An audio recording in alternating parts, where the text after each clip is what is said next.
नमस्कार स्टूडेंट्स, आप सभी का हमारा यूट्यूब चैनल ए ज्ञान में स्वागत है। स्टूडेंट्स, हम लोग देख रहे हैं sexual reproduction in flowering plants. इसके पहले हम लोग का ऑलरेडी 3 चैप्टर हो चुका है कंप्लीट, और ये होने वाला है हम लोग का सेकेंड चैप्टर है, लेकिन ये ओवरऑल चौथा नंबर चैप्टर जो कि जल्दी ही कंप्लीट हो जाएगा। अब ये ज़्यादा दिन का नहीं बचा।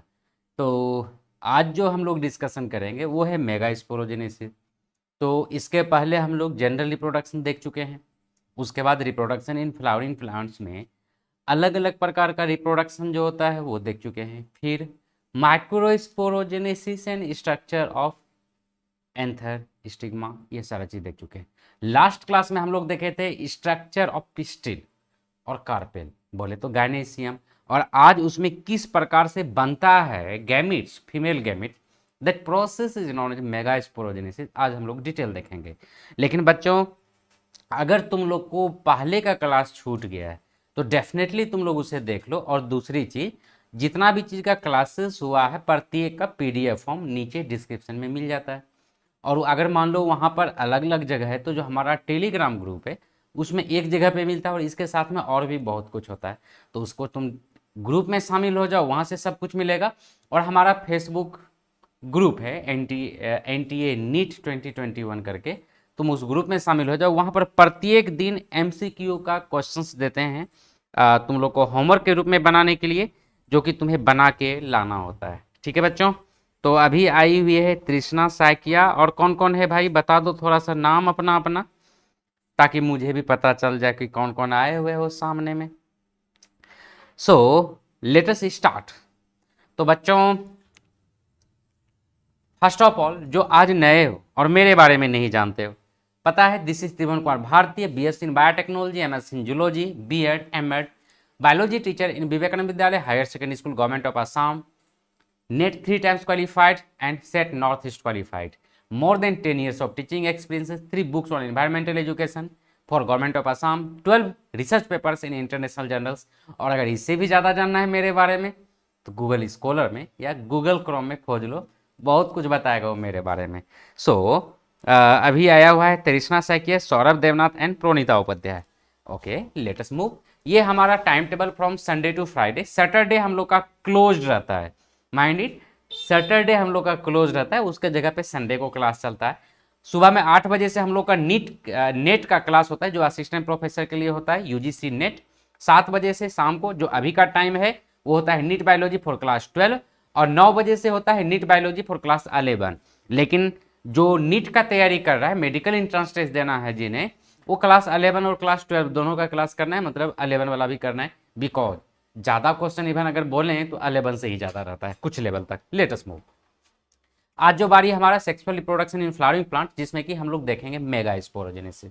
क्या होता है मेगास्पोर? या आर्किस्पोरियल सेल्स होता है। ऊपर का जो बाहर का स्ट्रक्चर देख रहे हो, और ये उसका वर्टिकल सेक्शन या TS से, वर्टिकल सेक्शन VS हम लोग कहते हैं इसे। तो यहाँ पर ये पॉलीगोनम टाइप का डिटेल दिखलाया हुआ है, ये जो देख रहे हो तुम उसे, तो ये डिटेल स्ट्रक्चर है। आगे हम इसे एक एक स्टेप वाइज देखेंगे।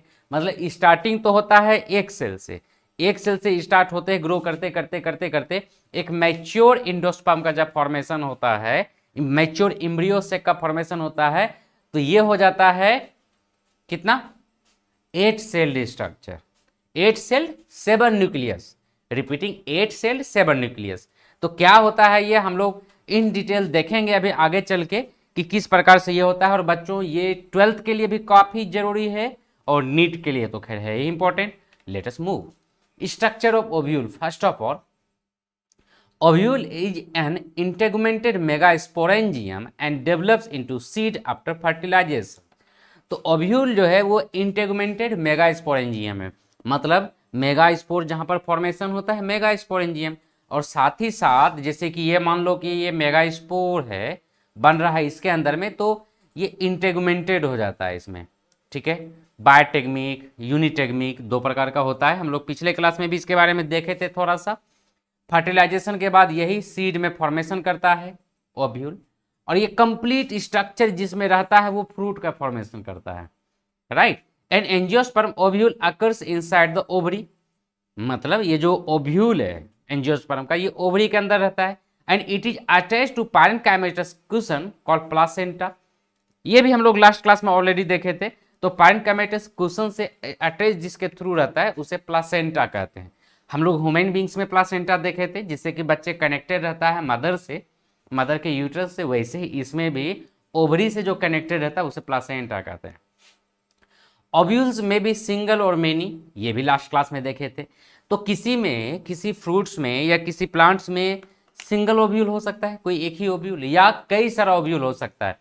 सिंगल ओव्यूल का केस तुम लोग बहुत देखे हो और अभी के टाइम में पॉपुलर है, कोई बता सकता है? मैंगो। मैंगो में सिंगल ओव्यूल रहता है, इसलिए एक ही सीड का फॉर्मेशन होता है, और इंडिया का नेशनल फ्रूट भी है और खाने में भी ज़्यादा अच्छा लगता है, बहुत सारा मिलता है। अभी के टाइम में उसी का सीजन है। और कुछ ऐसा होता है जिसमें कि बहुत सारा ओव्यूल्स रहता है। फॉर एग्जाम्पल्स, ये भी काफ़ी पॉपुलर है, तुम लोग जानते हो, पपाया, बहुत सारा ओव्यूल्स होता है उसमें, बहुत सारा सीड का फॉर्मेशन होता है। पासम सेटाबम, पी, मटर, ऐसे बहुत सारा चीज़ है जो कि मेनी ओव्यूल्स प्रेजेंट रहता है, मतलब जिसमें जितना ज़्यादा सीड समझ जाओ उतना ओव्यूल्स है। The stock of the ovule is called फ्यूनिकल्स और फ्यूनिकल, फ्यूनिकुलस और फ्यूनिकल, जिससे ये जो ओव्यूल का कंप्लीट सेट जिससे ओवरी से अटैच रहता है ना प्लांट से, उसे ही फ्यूनिकल कहते हैं। The point of attachment of the ovule with the funiculus is known as hilum, और वो जो अटैचिंग पॉइंट है जहां से कि अटैच्ड होता है उसे हाइलम कहते हैं। हम लोग पिछले क्लास में इसको डिटेल में देखे हुए थे, ठीक है। बस अभी है कि शॉर्ट में हम लोग ब्रीफ में आगे बढ़ रहे हैं ताकि सब कुछ एक साथ में क्लियर होता चला जाए, राइट। तो एक्चुअली हम लोग देखे थे कुछ इस प्रकार से था, ओव्यूल लगा हुआ और इस प्रकार से जुटा हुआ था, ठीक है। तो ये जो स्ट्रक्चर है ना, इसी को हाइलम कहते हैं हम लोग। नाउ टाइप्स ऑफ ओव्यूल क्या है? In the typical anatropous ovule the funicle is fused with the body of the ovule length wise beyond the hilum, मतलब हाइलम के बाद, हाइलम के आगे जो होता है एनाट्रोपस ओव्यूल में, अभी जस्ट जो फिगर देखे, जैसे ये ओव्यूल है और यहाँ से जो अटैच्ड है, ये कंप्लीट बॉडी से अटैच्ड है, सिर्फ ये हाइलम को छोड़ के, मतलब यहाँ से हाइलम जहाँ से अटैचिंग पॉइंट है, हाइलम के आगे कंप्लीट ये अटैच्ड है इससे, पूरा ओव्यूल, पूरा body. Okay, it gives rise to longitudinal ridge called raphe, और यहाँ पे जो एक लॉन्गिट्यूडनल रीज है जो कि इसको स्ट्रेंथ प्रोवाइड करता है, इसका और कुछ खास फंक्शन नहीं है, लेकिन यहाँ पर एक ऐसा वाला स्ट्रक्चर को अटैच करके रखा हुआ है, तो जाहिर सी बात है उसे स्ट्रेंथ की जरूरत है, जो कि एक लॉन्गिट्यूडनल रीज के द्वारा प्रोवाइड किया जाता है, जिसे कि रेफे कहा जाता है। Funiculus contains a vascular strand for the supply of nourishment through the ovule.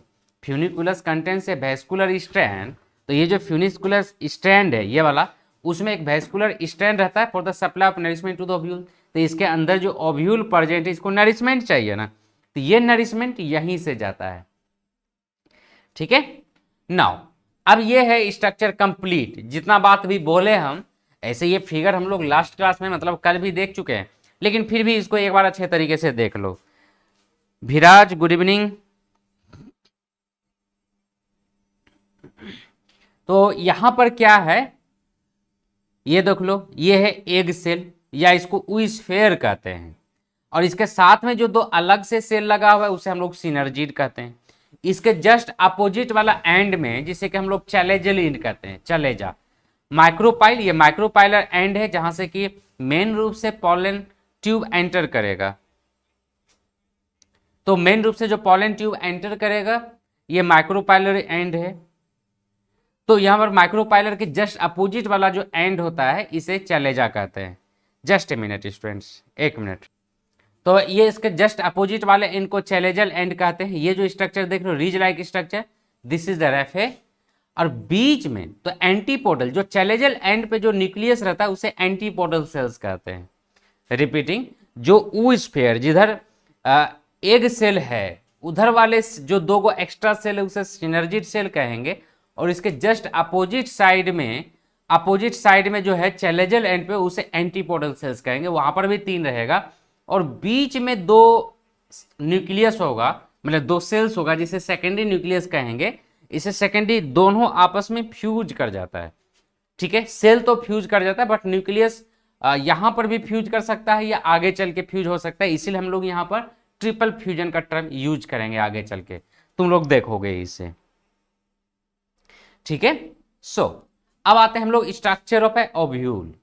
The body of the ovule consist of a mass of parenchymatous cells named nucellus. अब यहाँ पर जो ओव्यूल का जो बॉडी है वहाँ पर बहुत सारे पैरेन्काइमेटल सेल से मिलकर बना हुआ रहता है, जिसे कि हम लोग न्यूसेलस कहते हैं। ठीक है, and it is equivalent to megasporangium. जहाँ पर मेगास्पोर का फॉर्मेशन होता है उसे हम लोग मेगास्पोरेंजियम कहते हैं। सो यहाँ पर न्यूसेलस में मेगास्पोर का फॉर्मेशन होगा, इसीलिए न्यूसेलस को ही मेगास्पोरेंजियम कहेंगे या उसके इक्विवेलेंट हम लोग मानेंगे। न्यूक्लियस में भी मैसिव डेट इज क्राजुलिनेट ओव्यूल, मतलब न्यूक्लियस जो है यहाँ न्यूक्लियस जो है बहुत ज्यादा होगा, जिसे हम लोग क्रासिन्यूक्लेट कहेंगे। या हो सकता है इसमें नैरो एंड थिन, जिसे कि हम लोग टेनिन्यूक्लेट ओव्यूल कहेंगे। ठीक है, टेनिन्यूक्लेट जिसमें कि कम होगा और क्रासिन्यूक्लेट जिसमें कि बहुत ज्यादा होगा, मतलब number of cells, size of the cells के आधार पर न्यूसेलस को हम लोग डिवाइड करेंगे। ठीक है बच्चों, free surface of the nucellus and integuments are covered by cuticle. अब न्यूसेलस और इंटेगमेंट जो होगा उसका जो फ्री सरफेस है उसे क्यूटिकल कहा जाता है। The end of the integuments have a narrow pore passage, और यहाँ जो एंड जो है ये जगह जो देख रहे हो यहाँ पर नैरो पोर, ऊपर से पूरा का पूरा तो क्यूटिकल के द्वारा कवर्ड हो जाता है, लेकिन जो टर्मिनल पोर्शंस है तो टर्मिनल पोर्शंस पे पोर बना हुआ रहता है, नैरो पोर। ठीक है, and it is known as micropyle, और ये जो ओपनिंग है जो पोर लाइक स्ट्रक्चर है इसे माइक्रोपाइल कहा जाता है। Now coming to the structure of ovule, the place of origin of the integuments usually lies at the opposite end. तो जो ये जो इंटेगमेंट्स है तो अपोजिट इधर से स्टार्ट हो रहा है, एंड यहां पर हो रहा है। हाँ, मतलब इसका ओरिजिन अपोजिट एंड पे है, सो इट इज टर्म्ड चलेजा, मतलब इस एंड को चलेजा कहते हैं जहां से कि इसका फॉर्मेशन स्टार्ट हुआ है। ठीक है, तो ये है चलेजा, ये है आउटर इंटेगमेंट, ये है इनर इंटेगमेंट, मतलब ऊपर वाला आउटर इंटेगमेंट, अंदर वाला इनर इंटेगमेंट। ये जो स्ट्रक्चर है जहां से कि मेन रूप से हो रहा है फॉर्मेशन ओव्यूल का, that is known as the nucellus, और ये कंप्लीट स्ट्रक्चर एम्ब्रियोसेक कहलाएगा, जिसके अंदर के न्यूक्लियस होगा। ये एरिया हाइलम कहलाएगा और वो स्टॉक फ्यूनिकल कहलाएगा, और जिधर ओपनिंग होता है उसे माइक्रोपाइल कहते हैं। Let us move. Female gametophyte or embryo sac is embedded in the micropyle half of the nucellus. Female gametophyte or embryo sac is embedded in the micropyle half of the nucellus, मतलब यहाँ पर micropyle के अंदर में ये embedded रहता है आधा में। ठीक है, now coming to the types of ovule. बच्चों ये भी हम लोग टाइप्स ऑफ ओव्यूल को भी अच्छे तरीके से लास्ट क्लास में डिस्कस कर चुके थे, और होमवर्क भी दिए थे कि कॉपी में इसे ड्रॉ कर लेना है। Okay, there are 6 types of ovules based on the placement of the body of ovules in relation to the funicle. अब फ्यूनिकल्स के रिलेशन में किस तरीके से वो स्टेब्लिश्ड है उसके आधार पर हम लोग उसको अलग अलग नाम दिए थे। फॉर एग्जाम्पल्स ऑर्थोट्रोपस, जिसका कि एंगल था 180 डिग्री, एनाट्रोपस जहां पर कि एंगल था 0 डिग्री, उसके बाद हेमीट्रोपस, कैम्फाइलोट्रोपस, एम्फीट्रोपस एंड सर्सिनोट्रोपस। ये अलग अलग टाइप्स हम लोग देखे थे। Okay, now coming to the development of ovules. अब ओव्यूल्स का डेवलपमेंट कैसे होता है अपने को ये देखना है। Ovule develops as primordium of nucellus over placenta. Ovule develops as primordium of nucellus over placenta, मतलब प्लासेंटा के ऊपर जो ओव्यूल का डेवलपमेंट हो रहा है फर्स्ट ऑफ ऑल प्राइमोर्डियम के रूप में होता है। फर्स्ट ऑफ ऑल ओव्यूल प्राइमोर्डियम जिसे हम लोग कहेंगे। Initials of integuments develop from the base of ovules, और इसका जो इंटेगमेंट्स का जो इनिशियल्स है ओव्यूल्स के बेस से स्टार्ट होता है बनना। Integuments grows to surround the nucellus on all side except at the tip और माइक्रोपाइलर रीजन। अब ये इंटेगमेंट्स का जो फॉर्मेशन हो रहा है चलेजल एंड से हो रहा है स्टार्ट, और वो कहां तक जाता है माइक्रोपाइलर एंड तक, और वहां पर एक छोटा सा पोर बना हुआ रह जाता है इस तरीके से। ठीक है, now in the hypodermal region of the nucellus towards the micropyle end develops a primary archesporial cells, मतलब इधर हाइपोडर्मल रीजन में न्यूक्लियस का माइक्रोपाइलर एंड के तरफ एक प्राइमरी आर्किस्पोरियल सेल्स का फॉर्मेशन करता है, ये जो देख रहे हो। ठीक है, ये कंप्लीट न्यूसेलस है और माइक्रोपाइलर एंड की तरफ एक आर्किस्पोरियल सेल का फॉर्मेशन हो रहा है। It grows in size and develops A prominent nucellus. अब इसका क्या होता है, साइज ग्रो करता है और प्रोमिनेंट न्यूक्लियस का फॉर्मेशन होता है, राइट। ओके, तो हम लोग आगे मूव करते हैं। तो ये आर्किस्पोरियल सेल जो है वो डेवलप करता है प्रोमिनेंट न्यूक्लियस के रूप में। अब क्या होता है, ये मेगास्पोर मदर सेल का फॉर्मेशन करता है और भी ग्रो करके, तुम लोग फिगर देख सकते हो, अभी और भी देखने वाले हैं हम लोग।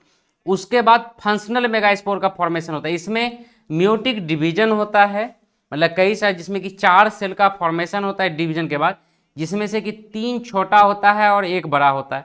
तो ये जो 3 छोटा होता है वो 3 सेल डिजेनरेट कर जाता है, खत्म हो जाता है, ओके। और उसके बाद जो 1 सेल बचा है इसमें फिर से डिवीजन होता है और 2 सेल का फॉर्मेशन होता है। फिर से अगला एक और डिवीजन होता है और 4 सेल का फॉर्मेशन हो जाता है। फिर उसमें फिर से एक बार डिवीजन होता है और 8 सेल का फॉर्मेशन होता है माइटोटिकली, और 8 सेल का फॉर्मेशन होता है। अब इसमें रीअरेंजमेंट होता है, 3 चला जाता है माइक्रोपाइलर एंड के तरफ, जिसमें से कि एक एग न्यूक्लियस बनता है और बाकी 2 सिनर्जिड सेल्स का फॉर्मेशन होता है, और बाकी जो 3 है वो अपोजिट साइड में जाता है, फॉर्मेशन करता है एंटीपोडल सेल्स का, और 2 सेल बीच में चला जाता है जो कि सेकेंडरी न्यूक्लियस या पोलर सेल्स का फॉर्मेशन करता है। ठीक है बच्चों, मूव डेवलपमेंट ऑफ ओव्यूल भी चल रहा है। The archesporial cell often divides once into outer primary parietal or wall cell and inner primary sporogenous cells, जो बताए कि ये 2 पार्ट में डिवाइड हुआ, एक ऊपर की ओर चला गया जिसे कि प्राइमरी पैराइटल सेल्स या वॉल सेल हम लोग कहेंगे, और नीचे की तरफ जो बड़ा सा होगा उसे हम लोग प्राइमरी स्पोरोजिनस सेल्स कहेंगे। प्राइमरी पैराइटल सेल्स में डिवाइड 1 और मोर टाइम्स। अभी जो प्राइमरी पैराइटल सेल्स है एक बार या कई बार वो डिवाइड कर सकता है, और डिवाइड करके इस तरीके का स्ट्रक्चर बनता है। The primary sporogenous cells commonly functions directly as diploid megaspore mother cells और मेगास्पोरोसाइट। अब ये जो प्राइमरी स्पोरोसाइट है, स्पोरोजिनस सेल्स, ये डायरेक्टली या हल्का फुल्का इसमें और भी डिवीजन होगा और diploid megaspore mother cell MMC का फॉर्मेशन करता है, ठीक है। And the megaspore mother cells undergo meiosis and form a linear tetrad of 4 haploid megaspores. अब ये लीनियर टेट्राड बनता है, ये आमने सामने लगा रहता है, तभी तो उसमें से 3 डिजेनरेट कर जाएगा और बचेगा 1। अभी जो इधर वाले फोटो में जो दिखलाए तुमको, यहां जो बताए, इसी चीज को अब सेंटेंस के फॉर्म में हम लोग देख रहे हैं, और ये उसका एक स्क्रीनशॉट के रूप में देख रहे हैं, ठीक है। अब क्या है, आर्किस्पोरियल सेल है वो, उसमें आउटर प्रायरल का फॉर्मेशन हुआ और inner sporogenous cells which differentiates into megaspore mother cell MMC का फॉर्मेशन हुआ। The process of formation of haploid megaspore from diploid megaspore mother cell is called megasporogenesis. मतलब डिप्लॉयड मेगास्पोर मदर सेल से जो haploid का formation हो रहा है उसे मेगास्पोरो मदर सेल्स कहेंगे हम लोग, मेगास्पोरोजेनेसिस प्रोसेस। अब यहाँ पर एमएमसी में मियोटिक डिवीजन हुआ और 4 हैप्लॉइड मेगास्पोर का फॉर्मेशन होता है, ठीक है बच्चों। यहाँ तक आगे तो मेगास्पोरोजेनेसिस में क्या होगा, the process of meiosis formation, meiotic formation of haploid megaspore from diploid megaspore mother cell is called megasporogenesis. मतलब इसी प्रोसेस को मेगास्पोरोजेनेसिस कहेंगे। Commonly the chalazal megaspore remains functional while the other 3 degenerate। तो जो chalazal side में जो megaspore है वो फंक्शनल रहता है और बाकी का जो 3 होता है वो डिजेनरेट कर जाता है, ठीक है। Now coming to the mega embryo sac formation. क्या है यहाँ पर, मेगास्पोर है first cell of female gametophyte. Female gametophyte मतलब हैप्लॉइड टाइम में यही है। यहाँ पर फर्स्ट माइटोटिक डिवीजन होगा और 2 न्यूक्लियस का फॉर्मेशन होगा इम्ब्रियो सैक में, फिर से सक्सेसिव 2 और सक्सेसिव माइटोटिक डिवीजन होगा और 8 न्यूक्लिएट इम्ब्रियो सैक का फॉर्मेशन होगा, ठीक है। तो 8 न्यूक्लिएट इम्ब्रियो सैक का होगा formation, starts at the 8 nucleate stage resulting in the formation of A typical female gametophyte. अब यहाँ पर 8 न्यूक्लिएट जब हो गया तो यहाँ पर फीमेल न्यूक्लियर गेमिटोफाइट का फॉर्मेशन हो गया, जो कि एक इंपॉर्टेंट पोर्शन है हमारे में। The 2 nuclear shift to the 2 ends and divide there twice forming 4 nucleate and then 8 nucleate structure, जो भी हम बोले हैं, ठीक है। वो फिगर में ऑलरेडी सब कुछ देख चुके हैं, बस तुम लोग को नोट के लिए ये तुम्हारे पास रहना जरूरी, ताकि मान लो मेरी बात भूल जाओ तो हमेशा वीडियो देखना कंप्लीट पॉसिबल नहीं होगा, तो इस नोट्स को पढ़ के भी तुम लोग जान सकते हो। One nucleus from each side moves to the middle, they are called polar nuclear. दोनों तरफ से जो यहां पर देखे थे, इधर चार गया, दोनों तरफ से एक एक जाके बीच में पोलर न्यूक्लियस का फॉर्मेशन किया। The remaining 3 nuclei form cells at the two ends, 3 cells egg apparatus at the micropylar end and 3 antipodal cells at the chalazial end. Right? Now, the middle binucleate part organizes itself into central cell. अब जो middle portion है वो central cell का formation में reorganize करेगा. Embryo sac developed from a single megaspore is called monosporic. अब यहाँ पर जो अगर ये एम्ब्रियो सेक का फॉर्मेशन हो रहा है कोई एक ही सेल के द्वारा, सिंगल मेगास्पोर के द्वारा ही, तो इसे हम लोग मोनोस्पोरिक कहेंगे। ठीक है। और bisporic and tetrasporic embryo sac have 2 and 4 megaspore precursors involve in the formation of embryo sac.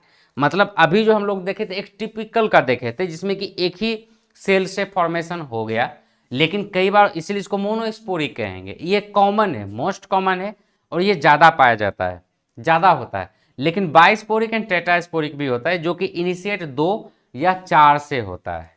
ठीक है। Now coming to the embryo sac, जो डिटेल स्ट्रक्चर तुम्हारे बोर्ड के एग्जाम में इसको बनाने के लिए भी आता है। ठीक है।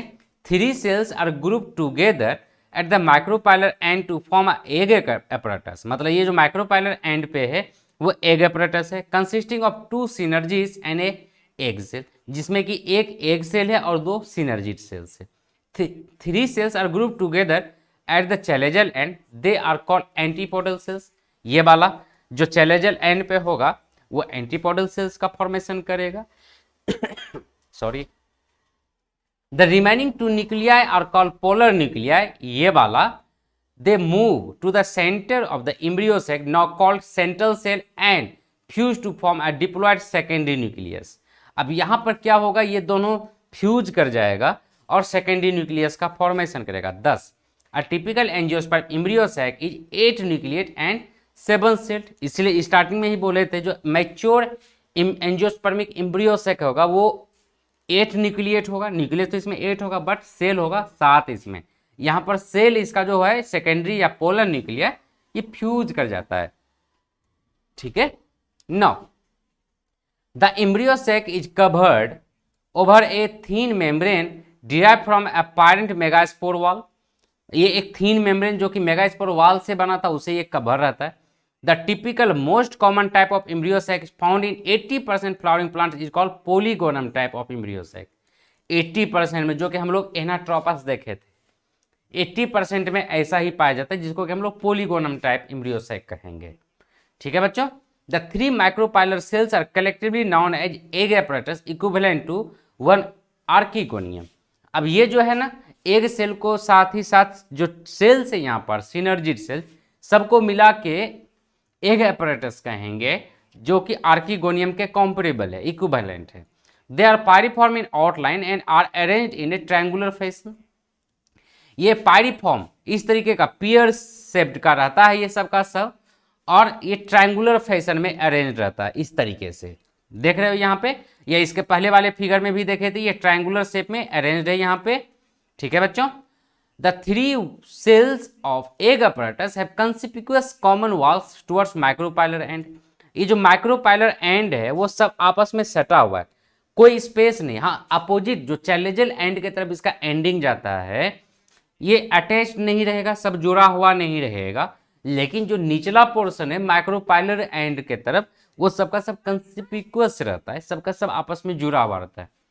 They separate and become thin towards the central reach cell. मतलब सेंट्रल सेल की तरफ वो थिन भी हो जाता है प्लस सेपरेट हो जाता है। ठीक है। 1 middle cell is larger and is called egg और वुइस पेयर। अभी ये सारा चीज बोल चुके हैं, बस थोड़ा सेंटेंस के फॉर्म में देखना है। ईच हैज ए सेंट्रल और micropylar vacuole and a nucleus towards the chalazal and. यहाँ पर क्या होता है, जैसे कि ये 3 सेल, जैसे ये है एग apparatus, इसी में लगा हुआ है सेकेंड सिनर्जिड्स। अब यहाँ पर क्या है, क्या ईच है ये सेंट्रल और माइक्रोपाइलर वैक्यूल, मतलब ये जो माइक्रोपाइलर है इधर वैक्यूल है, ठीक है, और इधर न्यूक्लियस है सेंटर की तरफ, and nucleus towards chalazal and हो गया। एंड ए फिलीफॉर्म apparatus मे और मे नॉट बी प्रेजेंट। अब फिलीफॉर्म एपरेटस रहता है, इस तरह का फिंगर लाइक एपरेटस बना हुआ रहता है। तो जो एग सेल है सिनर्जिड में भी रह सकता है, सिनर्जिड में रहता है। अब एग सेल में रह भी सकता है ये फिलीफॉर्म एपरेटस या नहीं भी रहता है, ठीक है। The remaining 2 cells are called synergids, cooperative cells or helper cells. और बाकी का ये जो 2 सेल्स है ये कोऑपरेटिव सेल्स होता है या हेल्पर सेल्स होता है, मतलब जो कि कोऑपरेट करता है, सब आपस में कनेक्टेड रहता है। A filiform apparatus of finger like projections of the wall into the cytoplasm. अभी जो उसमें भी बताया था ये है फिलीफॉर्म एपरेटस जो कि वॉल से अंदर की ओर साइटोप्लाज्म की ओर लगा हुआ रहता है, ठीक है। All the 3 cells of the egg apparatus communicate with one another and the central cell by plasmodesmata। ये तीनों जो सेल है आपस में सब प्लाज्मोडेस्माटा के द्वारा जुटा हुआ रहता है और एक दूसरे से कनेक्टेड रहता है। प्लाज्मोडेस्माटा जिस समय हम लोग फर्स्ट ईयर में क्लास 11 में पढ़ रहे थे सेल बायोलॉजी, वहां पर प्लाज्मोडेस्माटा के बारे में डिटेल में देखे थे। अभी फिर से जो क्लास चल रहा है क्लास 11 का, उसमें जब साइटोलॉजी चलेगा तो हम लोग फिर से इन डिटेल देखेंगे। प्लाज्मोडेस्माटा अलग अलग प्रकार के सेल के बीच में कनेक्शन रहता है, इस तरीके से जुटा हुआ रहता है। जैसे वहां पर 2 सेल से उसमें भी इस तरीके से पाइप लाइक स्ट्रक्चर रहता है जो कि सेमी परमेबल इन नेचर रहता है, कुछ को जानने देता है कुछ को नहीं जानने देता, हम लोग देखेंगे इन डिटेल। तो यहाँ पर इसलिए बता दिए कि हो सकता है तुम लोग भूल गए होगे। नाउ द एग और oocyst pair represent the single female gamete of the embryo sac. अब ये जो एग या oocyst पेयर जो है यही है single female gamete of embryo सेक है, और यही मेन रूप से फर्टिलाइजेशन करके जायगोट का फॉर्मेशन करेगा। Okay, the synergid helps on obtaining nourishment from the outer cells. अब ये जो सिनर्जिड है बाहर वाले सेल्स वगैरह से नरिशमेंट लाके guide the part of pollen tube by their secretion and function as shock absorbers during the penetration of pollen tube into the embryo sac. अब ये क्या होता है, कुछ सिक्रीट करता है, सिंथेसाइज करता है कुछ सिक्रीशंस जो कि पॉलन ट्यूब को अपनी ओर अट्रैक्ट करता है। और पॉलन ट्यूब जब आता है तो ऑटोमेटिकली जिधर है ये एग apparatus उधर जाता है। क्यों? क्योंकि एग apparatus में ही तो सिनर्जिड सेल है जो सिक्रीट कर रहा है सम टाइप्स ऑफ केमिकल्स, और साथ ही साथ ये शॉक एब्जॉर्बर का भी काम कर रहा है जो कि शॉक्स वगैरह से बचाता है। The 3 chalazal cells of the embryo sac are called antipodal cell, जो अपोजिट साइड में है, इधर है एग apparatus और इधर है antipodal cells. Okay, they are the vegetative cells of embryo sac which may degenerate soon or take part in the absorbing nourishment from the surroundings nucellar cells. अब ये क्या हो सकता है, इमीडिएटली भी डिजेनरेट कर सकता है या ये नरिशमेंट बाहर वाले सेल से नरिशमेंट अट्रैक्ट करके खींच के न्यूसेलर सेल्स को या एम्ब्रियो को देने के लिए रह सकता है। Internally they are connected with the central cells by means of plasmodesmata, और ये भी सेंट्रल सेल से प्लाज्मोडेस्माटा के द्वारा ये कनेक्टेड रहेगा। Okay, the central cells is the largest cell of the embryo sac, और जो सेंट्रल सेल्स होता है वो लार्जेस्ट सेल होता है एम्ब्रियो सेक का, and it is highly vacuolated cytoplasm which is rich in reserve food and Golgi bodies. और ये जो होता है गोल्जी बॉडी और रिजर्व फूड इसमें बहुत ज़्यादा रहता है, और हाईली वैक्यूलेटेड साइटोप्लाज्म होता है, मतलब इसमें जो ये सेल है इसमें वैक्यूल्स बहुत बड़ा बड़ा होता है। Done. In the middle of the cell contains 2 polar nuclear. Middle of the cell में 2 पोलर न्यूक्लियर रहता है जो कि तुम्हें अच्छे तरीके से पता है, अभी बार बार देख रहे हैं। And which are large nucleoli, जो कि न्यूक्लियस भी बहुत बड़ा होता है। ये जो देख रहे हो फिगर बच्चों, यही है वो न्यूक्लियस।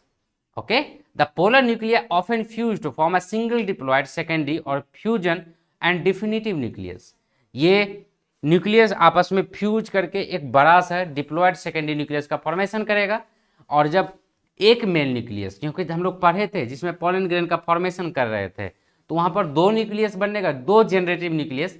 एक तो एग सेल के साथ फ्यूज करता है और दूसरा इसी के साथ फ्यूज करता है सेकेंडरी न्यूक्लियस के साथ, मतलब यहाँ पर ट्रिपल फ्यूजन होता है, एक फ्यूजन ऑलरेडी हो चुका है। Thus, all the cells of embryo sac are haploid except the central cells which is first binucleate and the becomes diploid due to the fusion of polar nucleus. So, यहाँ पर ये जो है ये haploid cells है, लेकिन क्योंकि यहाँ पर बायन्यूक्लिएट है, लेकिन बाद में ये बायन्यूक्लिएट आपस में फ्यूज करके डिप्लॉइड सेल का फॉर्मेशन कर देता है। ओके, तो स्टूडेंट्स आज के लिए इतना ही। माइक्रोस्पोरोजेनेसिस हमारा कंप्लीट हुआ। अगर जो बाद में रिकॉर्डिंग देख रहे हो, अगर किसी प्रकार का कोई कन्फ्यूजन होता है तो नीचे कमेंट करके पूछ सकते हो। नीचे डिस्क्रिप्शन में ही इसका पीडीएफ डाउनलोड करने का ऑप्शन तुम्हें मिल जाएगा, वहाँ से डाउनलोड कर सकते हो। और इसके साथ में प्रैक्टिस भी करना बहुत ही ज़्यादा ज़रूरी है। ठीक है, तो स्टूडेंट्स हम लोग मिलते हैं अब अगले क्लास में। और अगर तुम नीट का तैयारी करने वाले हो तो 9 बजे से क्लास 11 का भी क्लास होगा, जिसमें कि आज बारी है ब्रायोफाइट्स की, तो क्लास को अटेंड जरूर करना। Okay, bye bye.